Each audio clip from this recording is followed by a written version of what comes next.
Video asida akoina nainagatabisina karino haimantami trading stock market da change haiba matamda khangda yadraba terminology singni ahanbada lairiba pot asina kaidauga haimanda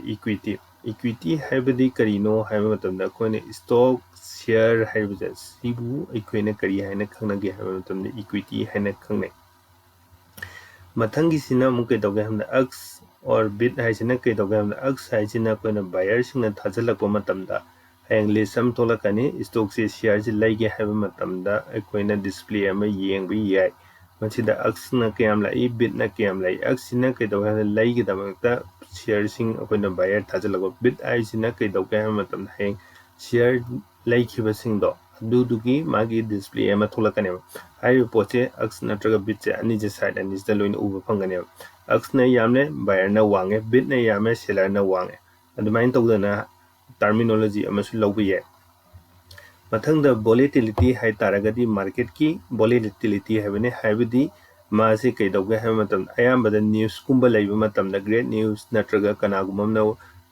company dugi afaba ma tholakadore nata fattaba ma tholakadore haitadi volatility lije sigi pose yamna changna wange volatility na chang yamna wangadi haiba numit aduda akoini yaringai di trade tawbada yawbidaba haiba sina khwadi safe side way haitar kai haiba matam exchange haiba taradi kaidauga haiba matam mokoina rule ama formation am taweba mamdi company miyam sina fraud tawba yadanaba mokoina rule ama sem tawrani semani aduga akoigi trader miyam sida rule ama satnahalani amadi company singa ju fraud tawba yadana bigdamak mokoigi makada fajana strictly yengchalaga layab aduna company amana hekta share je hekta public ta pithokpa yadanaba mokoina IPO haiba system ama thamani system je exchange ta salalani hairiba system je exchange ta sangiba matungda akoina buyer singna haitar hedi buyer haiba tare ko laiba amadi yongadaba kangu singchina kaidauga haiba matamda trade tawba matamda heng rule ama fajana semaga fraud tawba yadanaba akoigi protection tawbinamidakta mokoida loi mingchalale aduga India gi market ta kaidauga haimda exchange ani lay adudi kai exchange no haiba matamda NSE amadi BSE NSE hairagana National Stock Exchange BSE hairagana Bombay Stock Exchange hairiba exchange ani sidani akoina mayamna share asi laiba amadi yonba tawgadoribase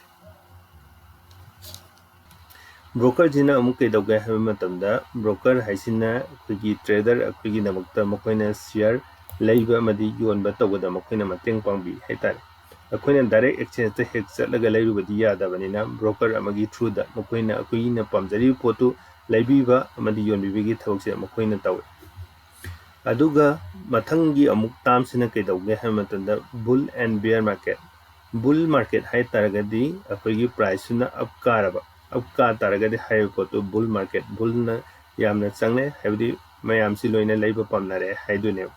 bear market haigana price bu puthakiba price bu kumdhagiba dubuna akoina bear market haina khanai market always fight tawna duji kaino haiba matanda bull ga bear ga tani atopa kanam tana fight tawna bull na ngame price to mathakta pukrani bear na ngame price to makhada pukrani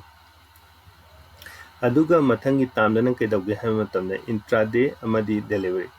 intraday haibadi nomada loisanda yada magi akaknaba trading gi time period tu da loisanda ba yade magi kana facility amana magi na leverage fee ko broker khenaba gi matuna leverage ki kudong chablai haibadi leverage haibadi kaino hamatana share amagi maman thoga share mari phangba natra manga phangba haibadi broker dugi makha pole mane yamna pire yamna pange kitang pire kitang na fare delivery hairgana delivery gi tamdadi ke dauge hamatamda nasagi leverage haiba poti leite but magi na time ja unlimited oi haitare share ama lay roga khona thamningba matam buk thamba yabagi kudong chabdo mongonda di lay aduga intraday haiba sitadi haiba poto laite magi limited time period ki mongonda loisanda ba yade mangle adum loisalani tonge adum loisalani hena thamgisu adre adu mangle na hena thamgisu adre atare aduga future and option side and derivative market ni masi stock tazu sanabi amadi masi akoigi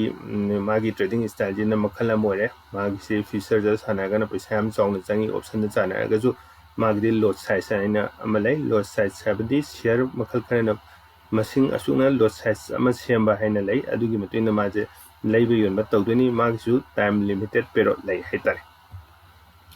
ꯑꯗꯨꯒ ꯏꯟꯗꯥꯏꯁꯦꯁ ꯍꯥꯏꯔꯒꯅ Indian ꯃꯥꯔꯀꯦꯠꯇ ꯏꯟꯗꯥꯏꯁꯦꯁ ꯑꯅꯤꯈꯛ ꯂꯩ, Nifty ꯍꯥꯏꯕ ꯑꯃꯒ bank Nifty ꯍꯥꯏꯕ ꯑꯃꯒ. ꯍꯥꯏꯔꯤꯕ ꯑꯅꯤꯁꯤꯗꯁꯨ ꯑꯩꯈꯣꯏꯅ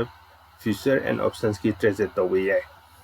ꯑꯗꯨꯒ ꯑꯔꯣꯏꯕꯒꯤ ꯇꯥꯝꯁꯤꯅ ꯀꯩꯗꯧꯒꯦ ꯍꯥꯏꯅ ꯀ꯭ꯋꯥꯂꯤꯇꯦꯇꯤꯞ एंड क्वांटिटेटिव है ताम थेनी. क्वालिटेटिव है तारगदी अखोइना हाइरिबा कंपनी शेयर अदुबु लेगे हाइबा मतमदा हाइरिबा पोसी अखोइना चंगे हाइतारे नैनाबदा.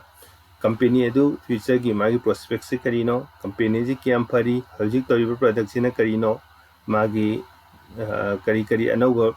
मयाम अमा पखलकु याई हाइबगी मतंगदा नैनाबदुबु कैदौगन क्वालिटेटिव हाइ खंगनी. अदुगा क्वांटिटेटिव हाइ तारगदी मागी फाइनेंशियल स्टेटमेंट अदुबुनी